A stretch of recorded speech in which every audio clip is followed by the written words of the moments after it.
Hello and welcome back. I'm Lee Schilling, and today I'm going to discuss obesity. We have an epidemic and it's associated with a lot of disease that's preventable. For this fourth talk in this series, I'll be discussing obesity and will list video and book recommendations at the end. How would you like to eat more and lose weight or just not gain weight? As you can see, obesity has been increasing all over the world, most in the U.S. Many researchers attribute this to increased consumption of sugar being added to food and also to fast foods being available globally. Child obesity is an issue with hypertension and diabetes showing up before high school graduation. Over 1/3 of children and adults in the United States are overweight. It's happening worldwide. Can anything be done? Well, there's pills, diets, and surgery. More about that later. There's something more effective and much less expensive. Let's investigate food, calories, and our stomachs. We talked about calories in the last video. They have a lot to do with weight. Health experts think there is an obesity epidemic. This is a review from last time to remind us that fat has more than double the calories of carbohydrate and protein. Meat and dairy both have fat. When it comes to weight, there is no magic. When it sounds too good to be true, it probably is. Our bodies have evolved to be prepared for many things. The fat storage is an example of that. It's preparation for food scarcity. The body's metabolism, or burning of food, slows down to conserve when you don't eat enough to meet the body's basic needs. Needs for, say, your heart to beat and to breathe and things of that sort. Dr. Neil Barnard suggests multiplying your ideal weight by 10 to calculate the minimum number of calories you need each day. And if you don't get that minimum, then your metabolism slows down, and you wouldn't want that if you're trying to lose weight. So if you're 130 pounds, you'll need 1,300 calories. 190 pounds would need a minimum of 1,900 calories. If you eat more than you need, the extra calories get saved as fat. This is to show where we get our calories. Very few are from fruits and vegetables, which are highly recommended. Where is the fiber? We get more than half our calories from refined flour and cereal, from added fats and oils, and from sweeteners like sugar or high fructose corn syrup. There's been an increase in consumption of those since 1980. This slide shows that eggs and chicken have the highest percentage of cholesterol on a calorie basis. We're all taught that we should exclude beef, especially fatty beef, and just eat lean meat. But the reality is that chicken and eggs have a lot more saturated fat than beef, even lean beef. Why do we gain weight? Well, there are many complex reasons why. Some we have control over and some we don't. They may even begin as early as when we're growing in our mother's womb. And as children, we may not be given a choice about what to eat, but still establish food habits. As we get older, we get subjected to peer pressure and advertisements. Genes play a role, but what you eat has more impact and is more important. I said we were going to look at anatomy and the stomach. Well, this is what we look like on the inside. There's a tube that connects the mouth to the stomach called the esophagus.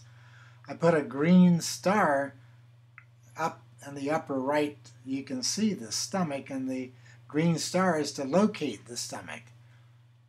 Behind the stomach is the pancreas, and I put a red star, and the liver is on the left, another red star. The heart's left out, just so you can see everything here.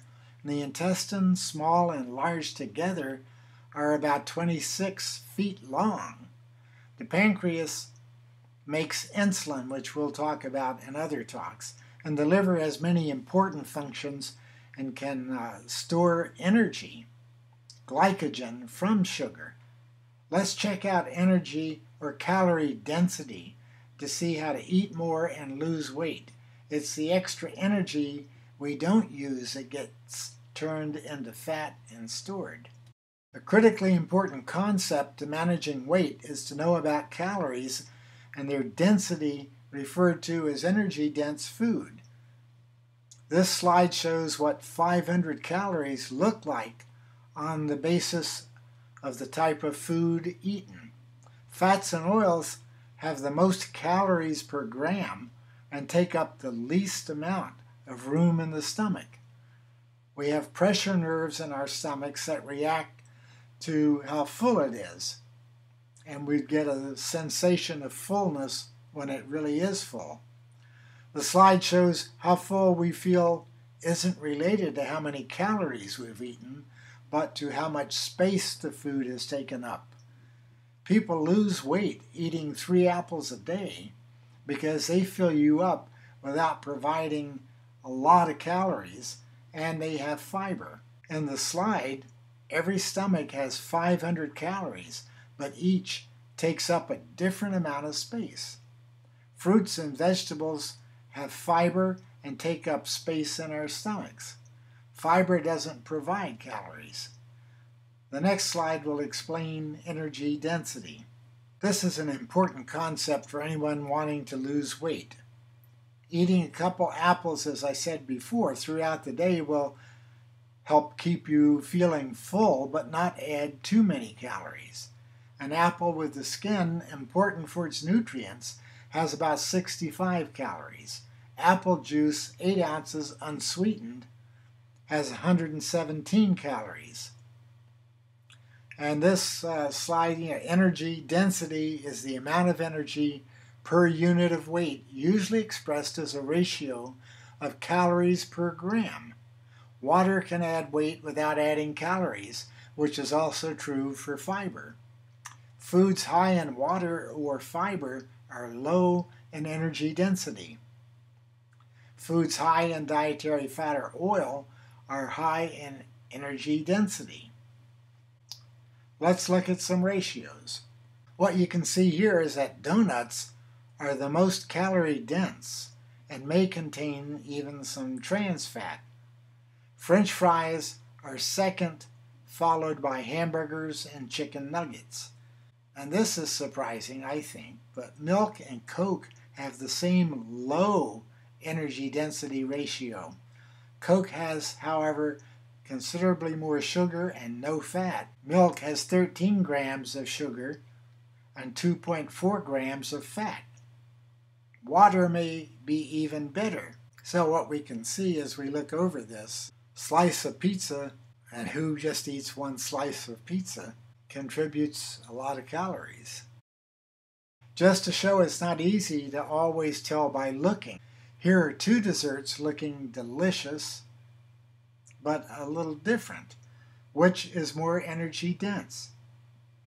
What is energy density? Think about it as the more dense it is, the more calories it has packed into the same space. And it doesn't take as much space in your stomach to get a lot of calories, so it's not as filling as a less dense food, which would take up a lot more space. With the stomach, the will didn't take much space, but the fruits and veggies did, while both had just 500 calories. Of the desserts here, which has more calories? Actually, they have the same, but looks can be deceiving, or you can't judge a book by its cover. How do you know what a healthy weight is? Are you under, over, or just right? And that'll be the next slide. This is the current way weight's evaluated, using height and weight to determine BMI. Look for your height on the left, your weight at the top, and then go across and down and see where you meet when you go down and across. That'll be your BMI score. There's been some criticism of the BMI on the basis that bodybuilders and other more muscular people could have a higher score on the basis that muscle weighs more than fat. Another older way of calculating your ideal weight is shown just below the chart. If you're less than 5 feet tall, subtract 5 pounds for each inch shorter from 100 to determine the ideal weight. And if you're 5 feet or higher, then you add 5 to 100 for every inch over. So if you're 5'9", you'd weigh 145 pounds. If you're 4'10", you'd weigh 90 pounds. This slide shows about calories derived from fat and oil. And the fats and oils would be margarine, butter, shortening, salad, and cooking oils. And it begins in 1970. And if you look, it seems to continually be rising every year. And the American Heart Association recommends aiming for a dietary pattern that achieves 5 to 6% of calories from saturated fat. For example, if you need about 2,000 calories a day, no more than 120 calories should come from saturated fats. That's about 13 grams of saturated fats a day. Remember, fiber doesn't get digested and therefore doesn't provide calories. Fiber is only found in fruits and vegetables. It's not found in soft drinks.